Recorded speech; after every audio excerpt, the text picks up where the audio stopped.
Адами. Адам баласы болу жайлы подкаст. Динагүл Тасова. Нағыз қазақ пен шала қазақ жайлы. Шала қазақтар, мәңгүрттер туралы сөйлейміз бүгін. Мен сияқты шала қазақтар, мен сияқты мәңгүрттер. Өзің олай айтпа. Енді Сен мен жақсы сөйлейсің. қазақша көп сөйлемеймін, сөйлей алмаймын, кейбір кездерде дұрыс сөйлей алмаймын. Акцентім бар, бірақ сендермен кішкене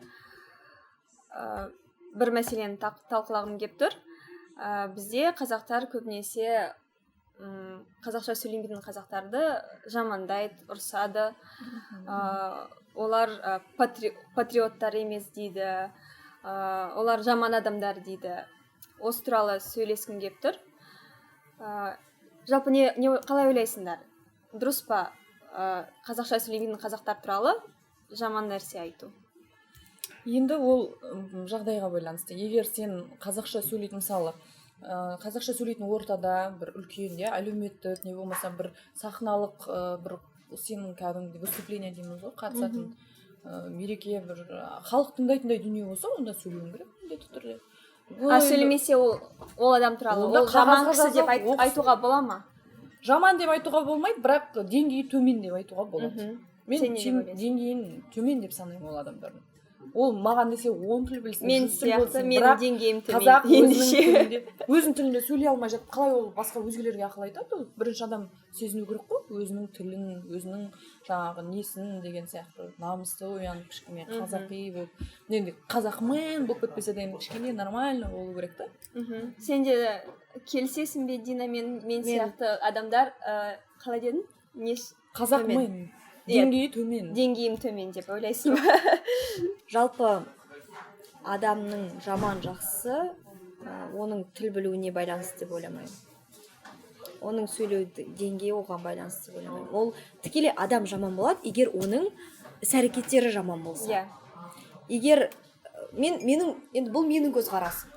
Ол тіл білмеуі, тіл білуі, ол осы тілде сөйлеуі, сөйлемеуі, ол оның жалпы құқығы деп білемін, бір жағынан да. Бірақ өз ұлты болғандықтан ол сол тілде сөйлеу керек деп ойлаймын.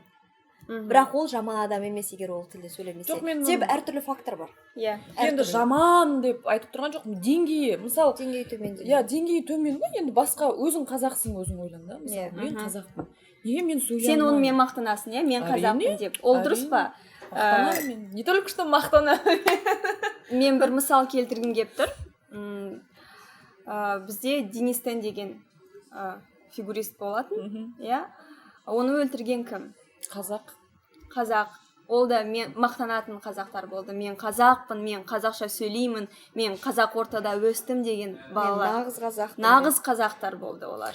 Ал Денис болса ше, ол қазақша мүлдем сөйлемеген, бірақ ол жасаған істері, Қазақстанға алып келген үлесі осы мен қазақпын деген адамдарға қарағанда көбірек.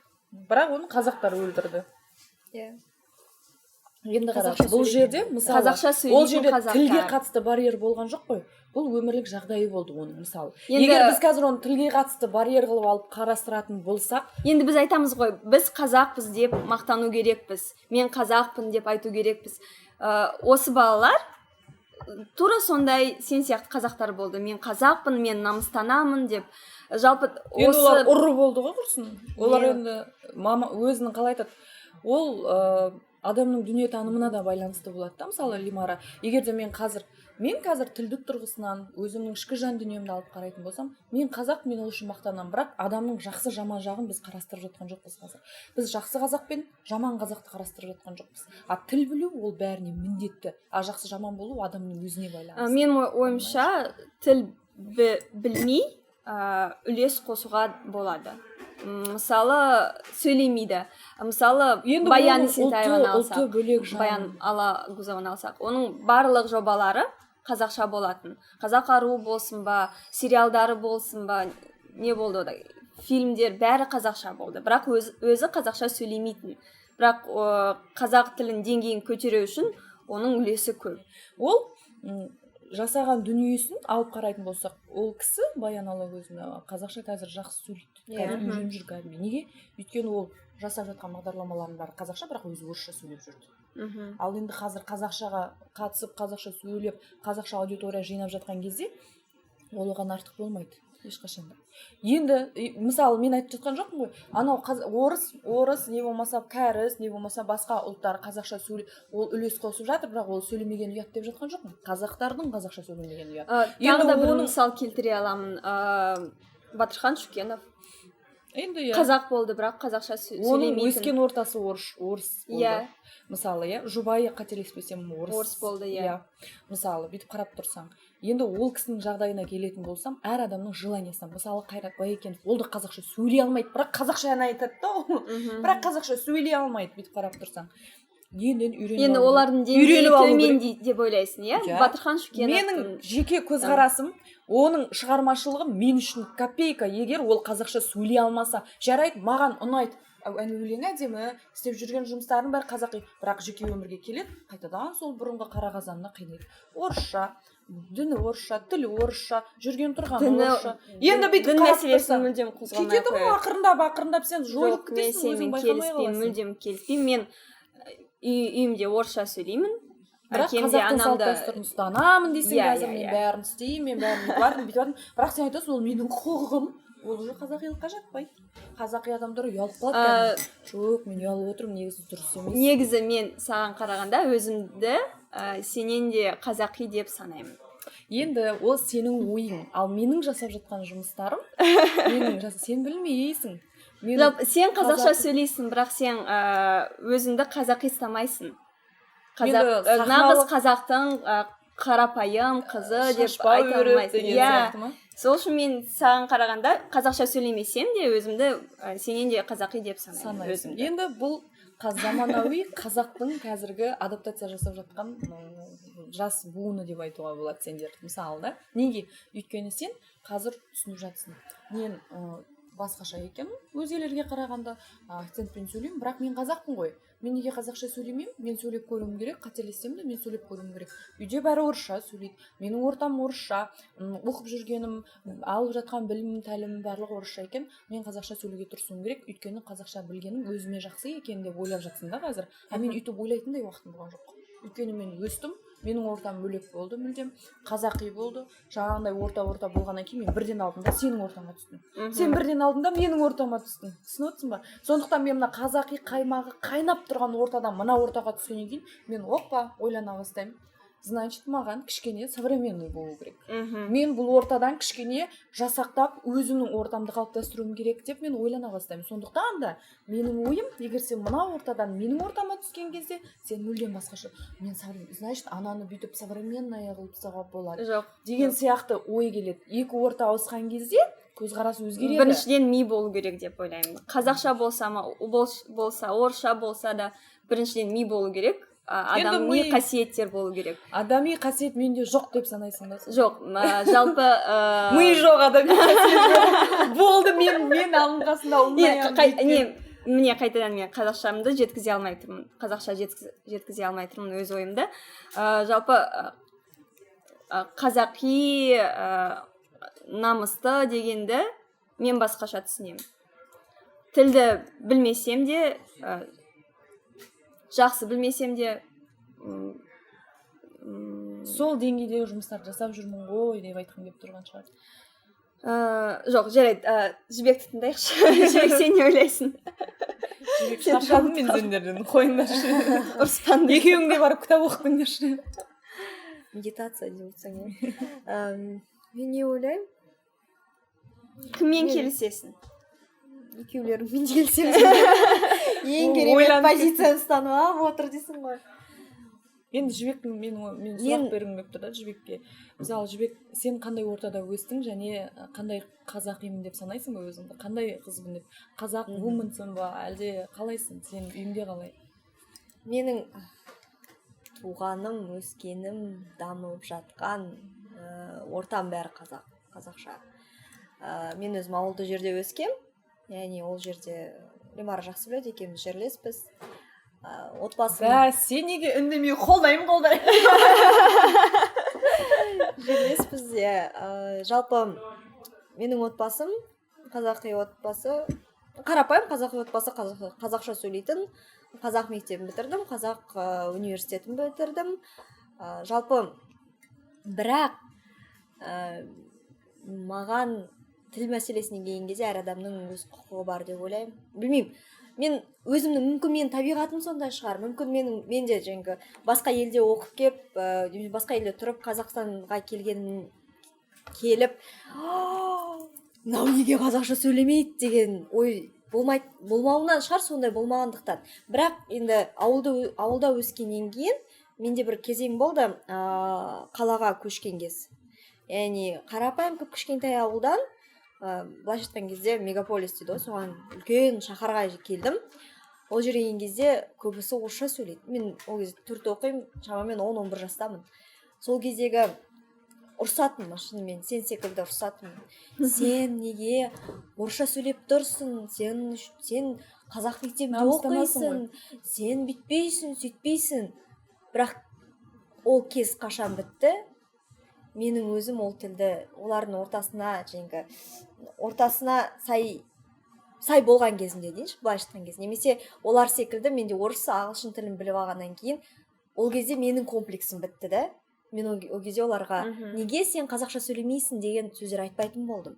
Бұл сен өйткені түсінген шығарсың, мүмкін үйінде орысша тәрбиеленген жаңа Лимара сияқты. Жоқ, мүмкін. Бірақ менің ойымша ол кезде мен олармен үйтіп сен қазақша неге сөйлемейсің деп ұрсып шыққаным, ұрсуым бітуі себебі менің олардың деңгейіне сай болып, олармен де олардың тілдерінде сөйлей алатын деңгейде жеткендігімнен. Ол яғни менің ішкі жаным дүниемдегі комплекс болғаны деп түсіндім. Сен өзін ұялдың, иә? Ұялғаннан кейін ұрыстың. Получается, считай это нападение. Білмеймін мен.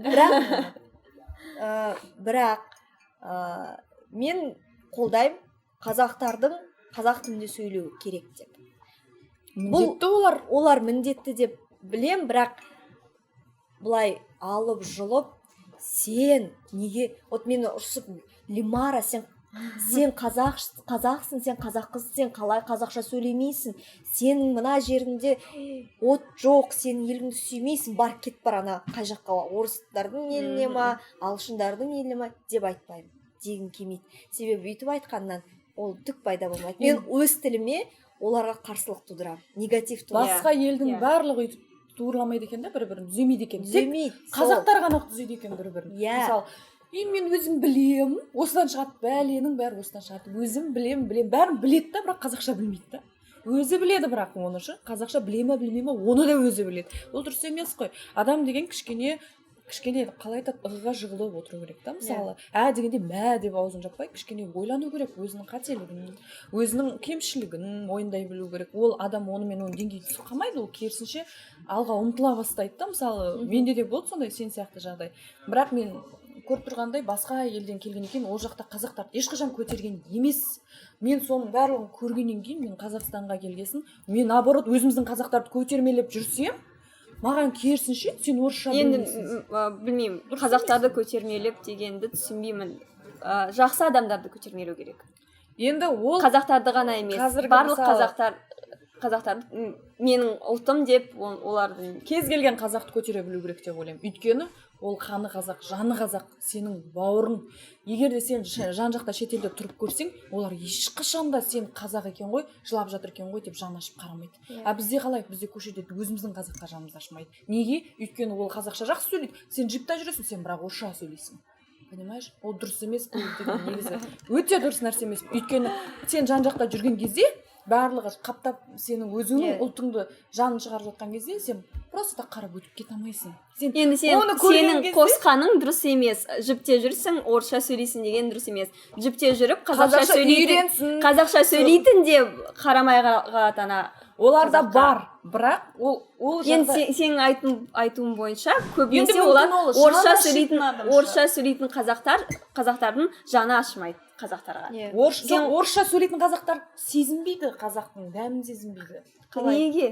Неге сен олай ойлайсың? Сезін алмай тұрғаннан кейін спорить етіп отырсың, сезінсең сен олай айтпайсың, керісінше мен қазақша сөйлеп тұрсам деп айтасың. Сенің ойынша бұл қазақша сөйлемейтін қазақтың ойы менталитеті басқа Басқалай болады елдікіне сай болып кетіп Иә. қазақи жан ашу деген болмайды жоғалып деп. кетеді, иә. Сол Мысалы мәселе. мынандай да жағдай болуы мүмкін. келіспеймін Ол мүлдем. қазақша сөйлемейді, ол Сен колхоз деп түсінбе. айта салуы да мүмкін да. Мысалы или болмаса сенің қазақша сөйлегенін көріп тұрып қасындағы адамға айтып кетуі мүмкін. Енді, Ана мен сөйлеші, мен сөйлей салмаймын деп. тек қана ол дұрыс емес. орысша сөйлейтін қазақтарға колхоз демейді. Қазақша сөйлейтін қазақтар орысша сөйлейтін қазақтарға мәңгүрт дейді, шала Дейді, қазақ дейді. дейді. Енді ол да дұрыс емес қой. Енді дұрыс емес болғаннан кейін айтып тұрмын ғой, сол үшін бірінші адам өзіне қарап алу керек қой, өзінің тілін үйреніп алу керек, өзінің тілін білу керек.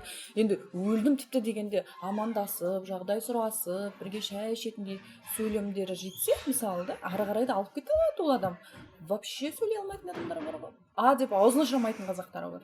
Олар қалай намыстанбайды? Мен олар қалай олар Неге намыстану керек? Егер де олар өздерін бүйтіп, мысалы да, мажормын деп санап жүреді. Ол дұрыс емес. Адам деген бірінші тұрып атқан табалдырығына қарауың керек. Сен қай елде тұрып жатсың? Сен қазақ елінде. Сен ұлтың кім? Қазақ. Тіпті жеті атасын да білмейтіндер бар. Тіпті өзінің атасының фамилиясын білмейтіндер бар.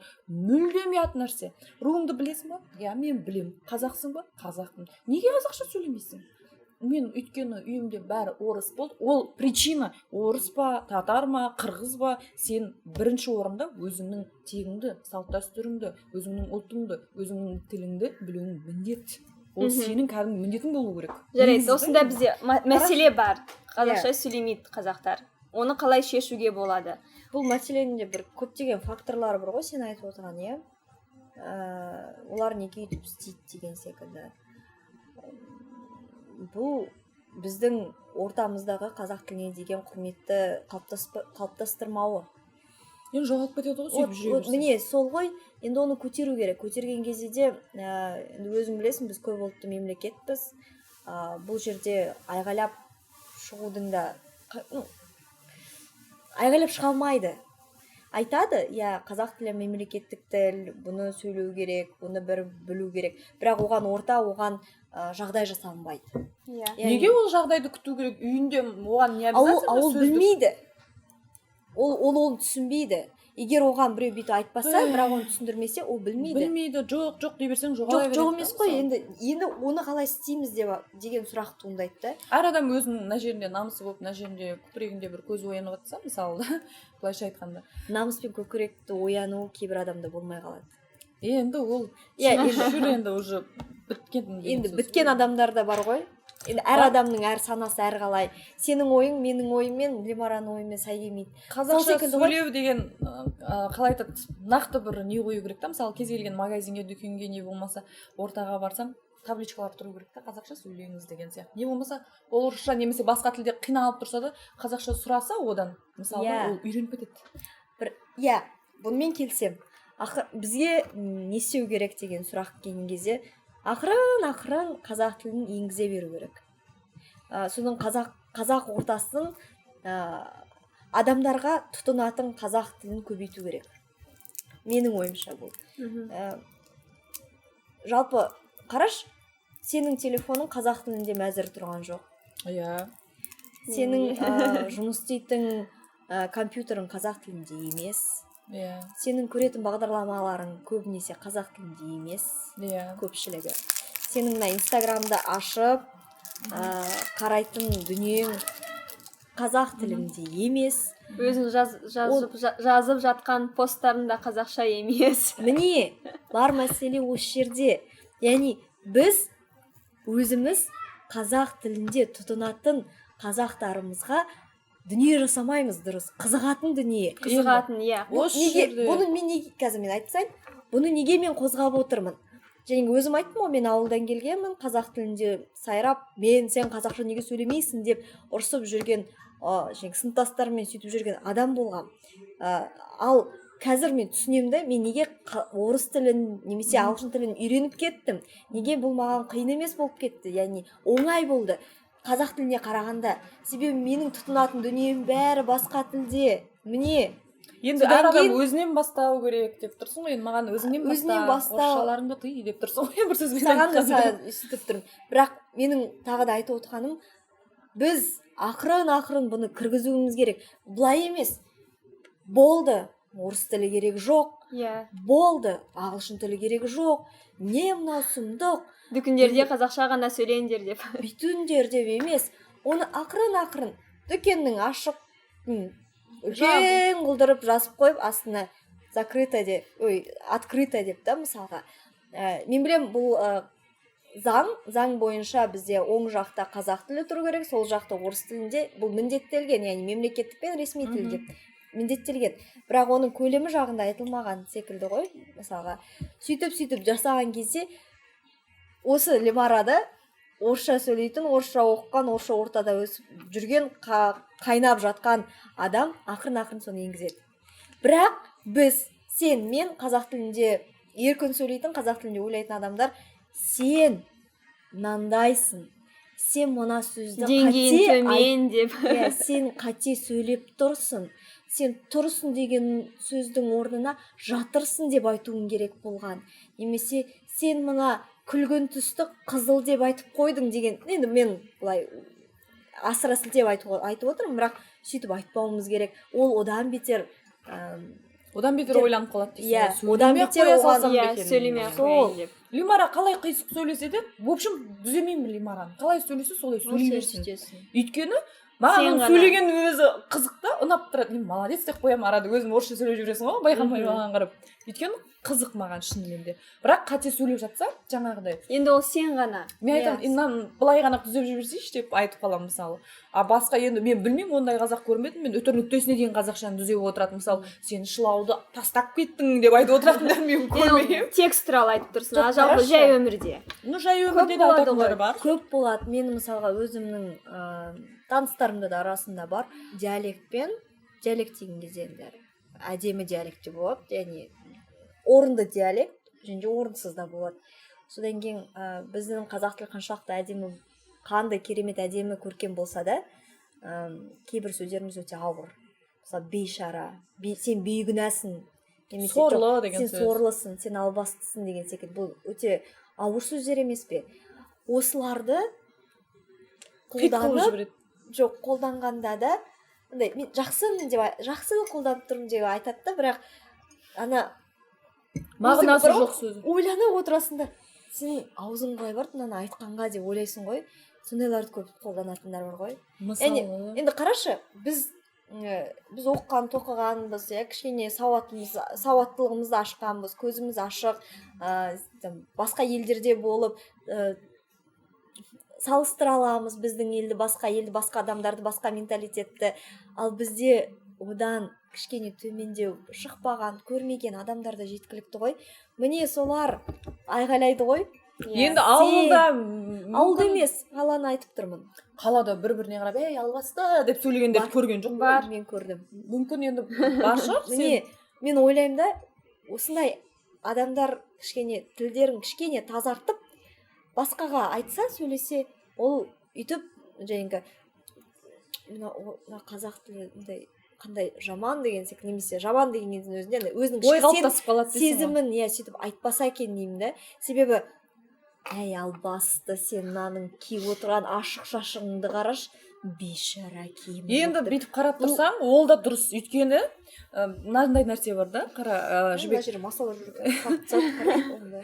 мынандай нәрсе бар. Ол қазақша сөйлесін дейсің да сен. Ол қалай енді орысша боқтанбайды ғой енді. Қазақта да боғауыз сөз бар, әдемі сөз бар мысалы да. Сен ашуың шығып тұрса, майс бүйтіп құлап, әдемі сөзбен құламайсың ғой. Енді кез келген жағдайда да мысалы аяғыңды маса шағып тастады, сен бір маса шақты дейсің ғой. Ойбай, мен маса шағып жатыр деп сөйлемейсің ғой сен. Эмоция ғой ол енді. Ол да дұрыс. Егер сен өзің қазақша сөйлеп тұрып, орысша боқтанып ұрып жатсаң, жарайды. Олдай дұрыс емес қой, ол ұмытып қалуы мүмкін. Мен сияқты қазақтар бар, қазақша сөйлегісі келетіндер, бірақ қазақша мүлдем сөйлегісі келмейтіндер бар. Оларды қалай қазақ тілге қызықтыруға болады? Енді бір осы сұрақпен әңгімемізді аяқтайық. Енді мынандай бар. Егер жігіт өліп талып ғашық болып қалса қызға, қыз қазақи қыз болса, мысалы мен сияқты қойын. Мен сені қазақи деп санамаймын, өзімді қазақи деп санаймын. 100% оның қазақша сөйлетіп шығара аламын да. Мен қазақи. Екеуің де қазақи емессіңдер. Бенд болып алайық та. мысалы да енді мен өзімді айта алмаймын 100% идеально енді кез келген адамда кемшілік болады, бірақ мен енді аллаға шүкір қазақимын, қанша шешініп тастап жүрсем де мен бүкіл салт дәстүрді ұстаған адаммын. Қазақша сөйлемейтіндер мына көрінерімді ала сендер осылай жандарын шығарып жүр. шығаршы Не деп шығарайын, сен қызсың ғой. Жігіт болсаң, ну ладно, другой. сөз ғой бәрі сөз. Другой разговор. сөз сүйектен өтіп. Жоқ, мен негізі шынымен қазақша біраз адам қазақша сөйлеп жүргенмін негізі. Жақсы жағынан да менде мындай жаман ой жоқ ешқашан да. Енді жаңа жігіт жақсы көріп қалса, мен оған міндетті түрде қазақша сөйлеймін. Өйткені орысшам жетпейді болған сөздің бітеді жарты жолда мен. Ұрысқан кезде, мүмкін татуласқан кезде, мүмкін бірдеңе алғым келіп тұрады, қызығып тұрамын да, мысалы эмоцияларымда да мысалы қазақша кетіп қалады. Сол кезде бүйтіп қалатындар болады да маған. Қазақша сөйлейді екен ғой, немене жыртылып орысша жазып жүр деген сияқты солай болады. Сол үшін мен маған кезіккен адамды қазақша үйрете аламын мен. Оларға білмеймін қалай үйретемін, бірақ үйретемін мен. Жоқ, сен қалай үйретесің? Жоқ, қалай үйретесің емес, сен тәсілдерің бар ма? Не істеу керек? Мысалға, жүр ғой басқа адамдар ақырын тіпті қазақ тілін жек көріп сөйлесі келмейді, бірақ сен бір осындай упражнение болды менде, универде оқығанда болды. Сол упражнениені істеймін деп ойлаймын. Маған бір күні саясаттану мұғалім айтты, воздушный поцелуйдың қазақшасы қалай болады деп айтты. Қалай болады? Да, ал айтып көріңдерші, воздушный поцелуйдың қазақшасы қалай екен? Осы упражнение болса сіздерге. Білмеймін. Сен қазақша жақсы білесің, иә, мысалы? Мен ойламаппын воздушный. Мен де ойламаған ғой. Соны маған айтады, сен қазақшысың ғой дейді маған. Воздушный поцелуй жүрмейді. Ты же казашка дейді. Я десем, вот сен маған жауап бер дейді. Саған сол тапсырма сабақтан шық та кейде бер. Неге десем, саған автомат қоямын соның қазақшасын тауып көрсең. Уверен айтып тұр да, өзіне сенімді болып айтып тұр да, ал сендерге осы тапсырма болсыншы. Кішігірім сол есіме түсіп кетті қазір. Мен таптым соны, бірақ 2 аптадан кейін таптым. Аха, жарайды. Сенің тәсілдерің қандай? Айтайын ба, жауабын айтпаймын ба? Қызық емес. Ойланамыз. Соны жауабын айт. Ойланамыз. Келесі шығарымда айтамыз. Воздушный поцелуй қазақша қалай болады? Оны кәдімгі тіркелген өзінің әдемі атауы бар. Атауы бар ма? Атауы бар, әдемі атауы. Қолданыста жүре ма? Жоқ, өкінішке орай мүлдем көрген жоқпын. Даже Google-дың өзінен бір-ақ жерден байқаған шығармын. Баян Балтабаевнадан сұрайын. Воздушный поцелуйдың қазақшасы қалай? Вот осыны табыңдаршы. Мен өзім қазақи бола тұра, кәдімгі іздеп, соңында әзер тапқанмын. Жібек. Контент жасау керек. Иә. Қызықты контент. Менікі контент. Бәрін шешетін, біз басқа әлеуметтік желілермен медиада жүрген жоқпыз. Яғни медиа бұл қанша Қазақстанда 18 миллион адам ба, 18 миллионның енді 2 миллионы бала дейікші, немесе соны алып тастаңыз, 16 миллион адам көретін, қолданатын, сол нәрсемен өмір сүріп, ауадай тыныс алып жүрген нәрсе қазақша болу керек. Міне сол кезде адам онда ойламайды, ол мен мына қазақ тілі мені үйреткісі келіп жүр деп ойламайды. Бұл мен міндетім деп ойламайды. Мынау маған енді әр адамның мінезі бар ғой. Енді сенің тәсілің сол ортадан бастау керек дейсің да. Мысалы мен саған қазір бір ғана тапсырма бердім, сен уже қазақша ойланып кеттің. Қазақша барлықтар қосып жатсың да. Өйткені сен ойланып. Енді қазақша сөйлемейтіндер оны мүлдем ойламайды. Ойланып кетеді. Кез келген қазаққа айтшы осылай тапсырмалар беру керек. Жоқ, біздің сөйлеген кезде қызықтыра әріптестерімізге айтсаң да, жоқ, тапсырма беру ол бөлек. Менің айтып жатқан тәсілім бұл жай ғана адам байқамай өз бетімен сөйлеп кетуі, немесе оны көз үйрет. Мысалға, біздің жақындарымыздың бәрі ашық деген нәрсені, открыто екенін, дүкен деген магазин екенін біледі ғой. Себебі ол күнде көреді. Ол көзі әбден үйреніп алады. Оған ол сүт, молоко, қант, соны біледі. Ал егер біз сапалы контент жасасақ, мысалға, неге орыс тілі керемет тез үйреніп кетеді? Себебі балаларға қызықты мультфильм, жастарға қызықты әндер, видео, интервью, немесе фильм, сериалдардың бәрі орыс тіліне аударылады, қазақ тіліне емес. Енді бізде қазақ маман аз ғой. Ол басқа мәселе. Ол вообще басқа мәселе дейікші. Келесі нелерді етеміз. Бірақ мына нәрсенің бәрі қазақша келген кезде адам бейімделе бастайды соған. Міне ол ойлап отырады, мына чай емес, шай деп, мысалға печенье емес, кесе деп мысалы. кружка емес, Тоқаш. басқа деп. Сол ойланып отырған кезде ол көз үйреніп кетеді да өзі байқамай қалады. Әрине бұған өте уақыт қажет, үлкен. Менің ойым сол. Содан кейін нұсқай беріп, сен бүйту керексің деп айтудың қажеті жоқ деп ойлаймын. Себебі менің өзіме сен қазақ қызысың, етегіңді жауып, үстіңе орамалыңды тағып жүр десе, мен кешіріңіз, мен 21 ғасырда өмір сүретін өзімнің ойым бар, санам бар адамын. Не кисем де өзім ойыма сай болса, соны киемін деп айтып, наразылығымды білдіріп, ана кісіге деген көзқарасым, сен айтпақшы деңгейі төмен адам деп сонда ойлаймын. Себебі ол менің жеке жеке кеңістігіме дейін ба, личное пространствоны жаудырып тастадың ба, менің ортама, менің құқығымды таптап жатқандығынан сөйтіп сөйлеймін, сөйтіп ойлаймын. Сондықтан менің шешімім, менің ойым бұл, біз енді бәріміз арамызда журналист болып отырмыз ғой, енді біз сапалы контент жасаған кезде, сапалы контент оны тұтына алатындай контент жасаған кезде ғана тез